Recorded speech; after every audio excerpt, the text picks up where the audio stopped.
CID के inspector दया इतने तो किसी टेलीविजन शो के एपिसोड नहीं होते जितने एपिसोड में इन्होंने सिर्फ दरवाजा तोड़ा होगा। इनका रियल नाम भी दया ही है, दयानंद शेट्टी।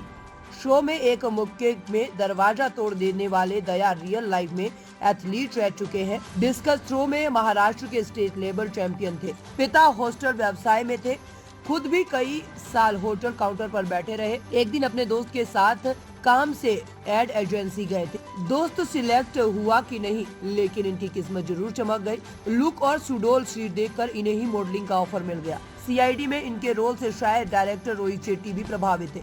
इसी वजह से सिंघम सीरीज की फिल्मों में इन्हें पुलिस ऑफिसर बनाकर लाए और दरवाजा भी तोड़वाया। लंबे चौड़े थे और इसीलिए क्लास में पीछे बिठाए जाते थे। मैं अपनी क्लास में हमेशा पीछे बैठता था। ऐसा नहीं है कि मैं पढ़ने में कमजोर था, बल्कि इसलिए क्योंकि मेरी कद काठी शुरुआत से ही काफी लंबी चौड़ी थी। मैं जब आगे बैठता तो पीछे वालों को कुछ नहीं दिखाई देता था। मैं बचपन से ही अपनी उम्र से बड़ा दिखता था और इसी वजह से मेरी उम्र के बच्चे मुझे अपने साथ नहीं खिलाते थे। मैं अकेला फील करता था। पिछली सीट पर क्राइम की बातें होती थी। उस समय क्लास में पीछे की बेंच पर लोकल टपोरी बैठते थे।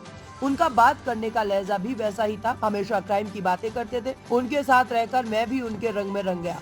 मैं भी उनकी तरह बोलने लगा था। बात बात में गाली गलौज करना कॉमन हो गया था।